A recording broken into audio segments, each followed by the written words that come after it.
BRS నేత మాజీ మంత్రి జగదీష్ రెడ్డి మాట్లాడుతున్నారు. ఇప్పుడు లైవ్ చూద్దాం. చేసుకున్నాడు. మళ్ళీ అక్కడి నుంచే వచ్చారు ఒక 1000 కోట్లు.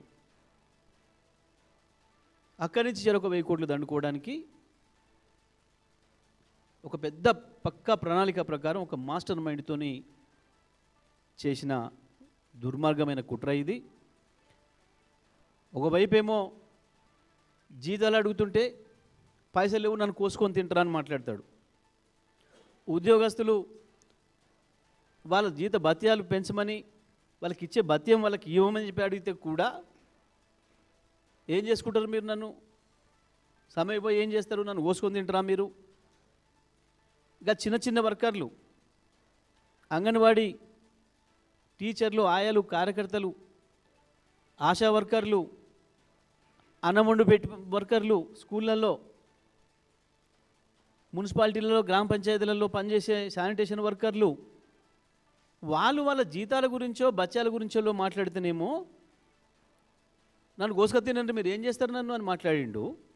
మరి ఈ 15,000 కోట్ల రూపాయల భారాన్ని ఎందుకు రాష్ట్ర ప్రభుత్వం మీద తీసుకుంటున్నాడు? ఒకవైపు అప్పులు తెచ్చుకుంటూ నాకు రోజువారీ వెళ్ళాలంటేనే కష్టమవుతుంది, నేను ఎక్కడికైనా పోతే దొంగలు చూసినట్టు చూస్తున్నారు, మామూలుగా జీవ దొంగను చూసినా బాగుండు, బంగారం దొంగను చూసినట్టు బాగుండు, కానీ పుస్తకం దుబ్బుకోవడం చూసినట్టు బాగుండు, కానీ మరి చెప్పులు వేసుకుపోయే దొంగలాగా చూస్తున్నారు అని చెప్పి ఆయనే సర్టిఫికేట్ కూడా ఇచ్చుకున్నాడు. గంత చీప్గా చెప్పులు ఎత్తుకపోయే దొంగ లెక్క చూస్తున్నారు, ఇతరులు దొరుకుని చెప్పులు ఎత్తుకపోయే దొంగలు చూసినట్టుగా అని చెప్పి. దొంగలలో కూడా తేడాలు ఉంటాయని, అందులో పుస్తకాలు దోపెట్టోని, బంగారం దోపెట్టోని ఒక లెవెల్లో, జేబులు కొట్టిన ఓ లెవెల్లో, చెప్పులు దోపిపోయేటోని ఒక లెవెల్లో చూస్తారని అంత హీనంగా నన్ను చూస్తున్నారని చెప్పి మాట్లాడాడు. మరి నువ్వు చెప్పులు తీసుకుపోయే దొంగలాగా నిన్ను చూస్తుంటే అప్పులు ఇవ్వకుండా ఎందుకు ఈ 15,000 కోట్ల రూపాయల భారం రేవంత్ రెడ్డి మన పైన వేసిండో ప్రజలు ఆలోచించాలి. చదువుకున్న వాళ్ళు ప్రజలు, తెలంగాణలో ఉద్యోగస్తులు కావచ్చు, నిరుద్యోగ మిత్రులు కావచ్చు, చదువుకుంటున్న వాళ్ళు కావచ్చు, ప్రజలందరూ కూడా, అన్ని వర్గాల ప్రజలు కూడా ఒకసారి ఆలోచించండి. ఉన్నభారం ఉండంగా అదనంగా మనకు సంబంధం లేనిది అగ్రిమెంట్ ఉంది, వాళ్ళే నడుపుతారు, కానీ ప్రజలకు సౌకర్యం కావాలి హైదరాబాద్ ప్రజలకు అని చెప్పి ఆనాడు కాంగ్రెస్ ప్రభుత్వమే ప్రారంభించిన కేవలం 30% పనులు పూర్తి చేస్తే కేసీఆర్ రాగానే దాన్ని వెంటబడి వారానికో రివ్యూ చేసి 2 ఏళ్లలోనే పూర్తి చేయించి హైదరాబాద్ ప్రజలకు ట్రాఫిక్ ఇబ్బంది జరుగుతుంది బాగా అని చెప్పి దాని సౌకర్యంలోకి తీసుకొచ్చిండు. రోజుకి 5 లక్షల మంది ప్రయాణం చేయగలుగుతున్నారు తక్కువ ఖర్చుతో. అటువంటి దాన్ని ఇవాళ తన చేతిలోకి తీసుకొని కేవలం ఎల్ఎన్టీని కాపాడడం కొరకు, వాళ్ళకి లాభం జరగడం కొరకు చేసిండు. వాళ్ళ లాభం కూడా జరిగింది. వెంటనే ఒకటే రోజులో 12,000 కోట్ల రూపాయలు వాళ్ళ ధర పెరిగింది, వాళ్ళ ఆస్తి విలువ. దీని వెనకాల తప్పకుండా పెద్ద కుట్ర ఉంది. తొందరలోనే మళ్ళీ ఇంకొకటి కూడా చూడబోతారు ప్రజలు. తనకిష్టమైన 2-3 సంస్థలకి మళ్ళీ ఈ మెట్రోకి సంబంధించిన ఆస్తులన్నిటి కూడా కట్టబెడతాడు. నష్టం వచ్చే లైన్ ఏమో మన ప్రభుత్వం చేతిలో ఉంచుతాడు, ప్రజల మీద భారం వేస్తాడు. షాపింగ్ కాంప్లెక్స్లు దాదాపు 35,000 కోట్ల రూపాయల విలువ కలిగిన భూములకు సంబంధించి కాంప్లెక్స్లు ఎక్కడ కట్టారు అవి మాత్రం తన దోస్తులకు అప్పచెప్తాడు. మళ్ళీ అక్కడ కూడా ఇదే దందా. ఒక్క మాటలో చెప్పాలంటే ఇవాళ ఈ రాష్ట్రంలో కేవలం రియల్ ఎస్టేట్ దందా నడుస్తుంది. ఇంకొక వైపు ఈ ప్రభుత్వం ఒక సర్కస్ లాగా నడుస్తుంది. కేవలం ఒక కుటుంబ రియల్ ఎస్టేట్ దందా కొరకు ఎవడైనా రోడ్లు వేస్తే, రైలు మార్గాలు వేస్తే దేని కొరకు వేస్తారు, ఎక్కడ వేస్తారు, ఎట్లా వేస్తారు?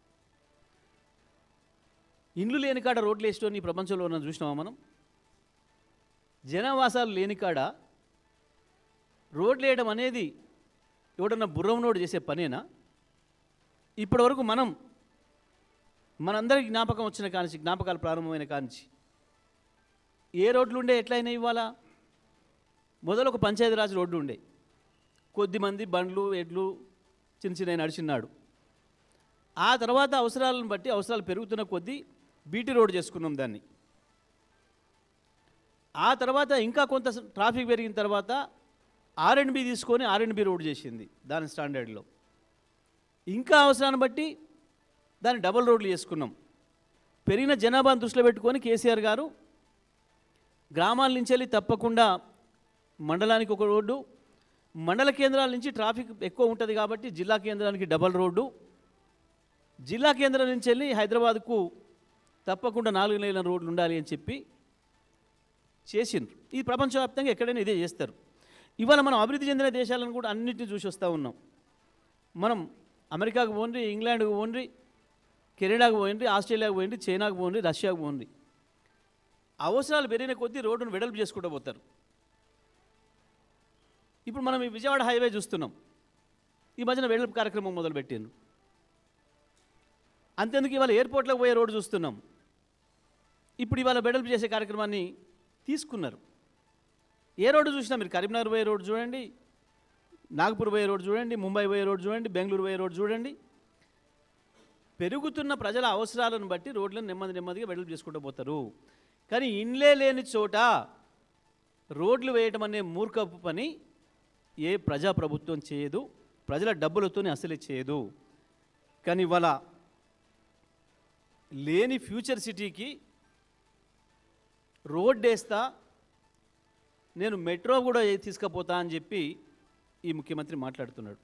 వాస్తవానికి మెట్రో అనేది ఎట్లా ఉండాలి, మెట్రో ఏ ప్రజల అవసరాల కొరకు ఉండాలి అనేది కేసీఆర్ గారు చాలా స్పష్టంగా చెప్పారు.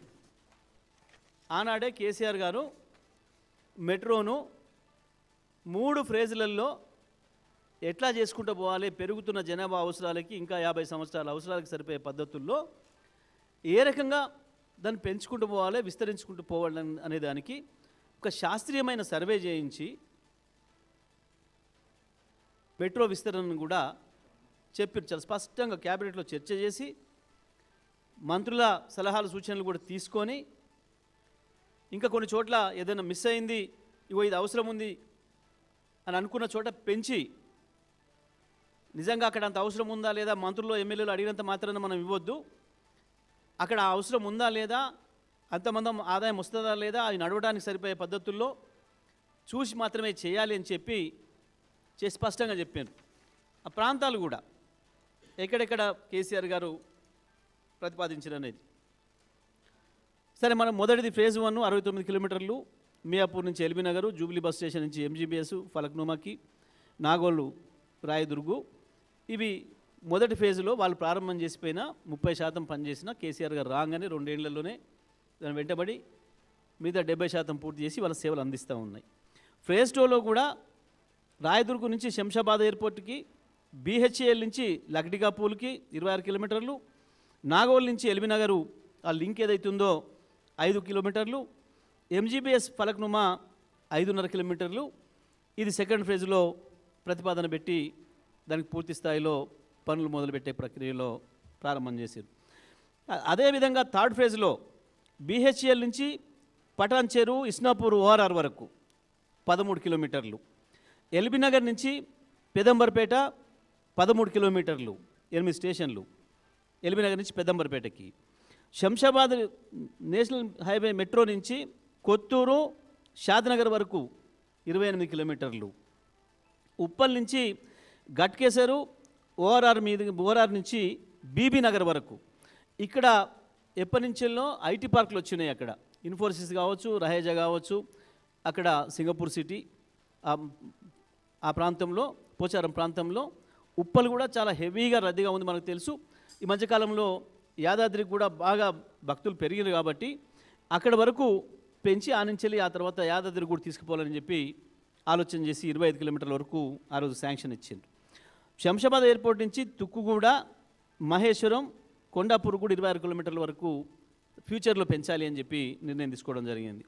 అదేవిధంగా తార్నాక నుంచి ఈసీఐఎల్ వరకు కూడా 8 కిలోమీటర్లు, 5 స్టేషన్లు. జేబీఎస్ నుంచి తుమ్కుంటకు 17 కిలోమీటర్లు, 13 స్టేషన్లు.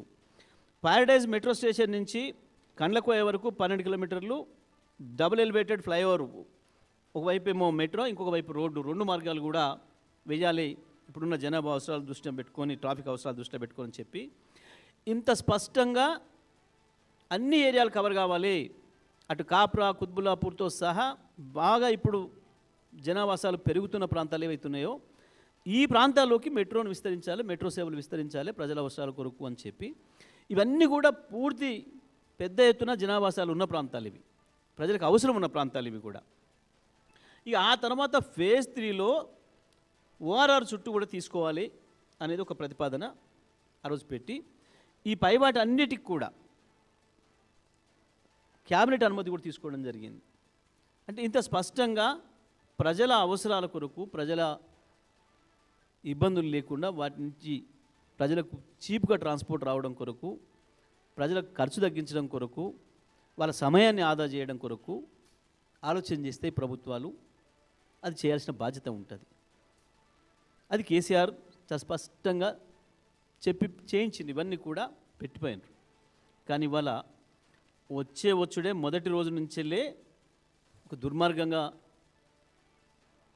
తన యొక్క ఉన్న ప్రణాళిక ఏదైతుందో తన రియల్ ఎస్టేట్ దందాన్ని పెంచుకోవడం కొరకు ఏ ఇండ్లు, ఏ ఆవాసాలు, ఏ అవసరాలు, ఏ ఫ్యాక్టరీలు కూడా లేని ప్రాంతంలో అసలు ఫ్యూచర్ ఎక్కడి ఫ్యూచర్ సిటీ, ఈయన ఫ్యూచర్ ఏందో ఆయనకే తెలియదు, రేపు ఉంటాడా ఎల్లుండి బీక్తాడా తెలియదు, ఆడ సిటీ లేదు, లేని ఫ్యూచర్ సిటీ నుంచి కట్టని అమరావతికి కూడా గ్రీన్ఫీల్డ్ హైవేట, మళ్ళీ దాని పక్కన ఇంకో రైలు అంట. మరి ఒక దాంట్లో గురువు గారు, ఒక దాంట్లో శిష్యుడు ఎక్కుతాడా? మరి పోయేటప్పుడు రైల్లో పోయి వచ్చేటప్పుడు రోడ్లో వస్తారా ఇద్దరు గురు శిష్యులు హైదరాబాద్ అమరావతికి ట్రిపుల్ వేయడానికి? దేని కొరకు? ఏంది ఇదంతా కూడా? ఇవన్నీ ఏం తెలియజేస్తూ ఉన్నాయి? కేవలం రియల్ ఎస్టేట్ దందా కొరకు తను, తన తాబేదారులు, తన బంధుమిత్రులు కొన్న వేలాది ఎకరాలకు ఏదో ధరలు పెంచుకోవడానికి, డబ్బులు సంపాదించుకోవడానికి ఉపయోగపడతాయన్న ఒక దుర్మార్గమైన ఆలోచన తప్ప ఎక్కడ కూడా ప్రజల కోణం లేదు, ప్రజల అవసరాలు లేవు, దీంట్లో ప్రజల డిమాండ్ లేదు. ఇవాళ హైదరాబాదులో ఆనాడున్న ప్రభుత్వం కేసీఆర్ గారు, కేటీఆర్ గారు మున్సిపల్ శాఖ మంత్రిగా ఉండి వేసిపోయిన రోడ్డు తప్ప ఎక్కడ తట్టెడు మట్టి పోసింది లేదు. దారుణంగా ఉంది వాళ్ళ రోడ్ల పరిస్థితి. గ్రామీణ ప్రాంతాల్లో ఇంకా దుర్మార్గంగా ఉంది. గతంలో 2014కు ముందు మేము ఎక్కడ పోవాలన్నా తెలంగాణ రూరల్ ప్రాంతంలో 20 కిలోమీటర్లు ప్రయాణం చేయాలంటే గంట సమయం పట్టేది. ఆ తర్వాత కేసీఆర్ గారి ముందు చూపుతోని ప్రతి గ్రామానికి, ప్రతి తండాకు కూడా రోడ్లు వేయాలని చెప్పి, ప్రతి గిరిజన గోండు గూడానికి గిరిజన తండాకు కూడా రోడ్డు ఉండాలి, 10 ఇండ్లు ఉన్నా అని చెప్పి రోడ్లు వేసి ప్రజల అవసరాలను తీర్చి ఆనాడు గంట సమయం పట్టిన దాన్ని 20 నిమిషాలలో పోయేటట్టుగా చేసిండ్రు. కానీ వాళ్ళ 2 ఏళ్లలోనే మళ్ళీ గంట సమయం పట్టే పరిస్థితి వచ్చింది. వాళ్ళ ఒక ఊరి నుంచి ఇంకొకరికి పోవాలంటే తెలంగాణ మొత్తంలో కూడా ఎక్కడికి పోయినా సరే అక్కడ తట్టెడు మట్టి పోయలేదు. హైదరాబాద్ సిటీలో ఎక్కడ కూడా ఒక తాపి పట్టుకొని ఇంతంత సీసీ రోడ్ వేసింది లేదు, ఇంతంత బీటీ రోడ్ వేసింది లేదు.